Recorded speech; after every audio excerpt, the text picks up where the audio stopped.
ஒரு பரபரப்பான பண்ணை வீட்டில் 2 சின்ன எலிகள் உணவு தேடி அலைந்து கொண்டிருந்தன. அவர்கள் மிகவும் பசியுடன் இருந்தார்கள். அப்படியே வைக்கோல் குவியலின் அருகே சென்றபோது அவர்கள் கண்களுக்கு முன் ஒரு பெரிய பளபளக்கும் முட்டை தெரிந்தது. ஆஹா, இது நமக்கான சுவையான விருந்து என்று அவர்கள் மகிழ்ச்சியாக குதித்து ஆடினார்கள்.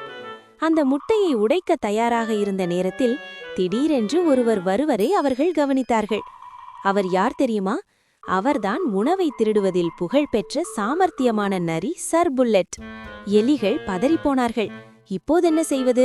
இந்த முட்டையை எப்படி பாதுகாப்பது என்று அவர்கள் கவலையடைந்தார்கள். முட்டை மிகவும் பெரியது, அதை தூக்கிச் செல்ல முடியாது, அதை மறைக்கவும் இடமில்லை.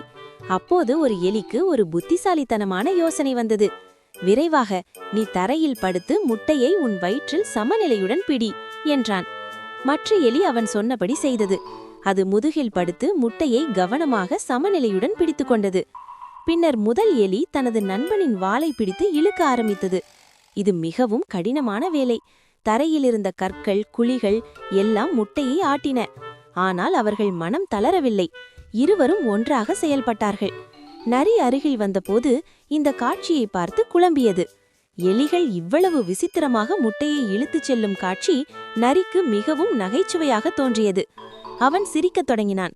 சிரித்துக்கொண்டே அவர்களை துரத்துவதை மறந்துவிட்டான். அந்த நேரத்தில் 2 எலிகளும் தங்கள் குழியில் பாதுகாப்பாக சென்று சேர்ந்து விட்டார்கள். நரி தலையசைத்து சிரித்துக்கொண்டே சொன்னது, அந்த புத்திசாலி எலிகள் சேர்ந்து வேலை செய்தால் எதையும் சாதிக்க முடியும். 2 எலிகளும் மகிழ்ச்சியாக தங்கள் முட்டையை சுவைத்தார்கள். ஏனெனில் அவர்கள் புத்திசாலித்தனமும் ஒற்றுமையும் அவர்களை காப்பாற்றியது. கதையின் பாடம்: ஒற்றுமையுடன் செயல்பட்டால் பெரிய சிக்கல்களையும் எளிதாக சமாளிக்க முடியும்.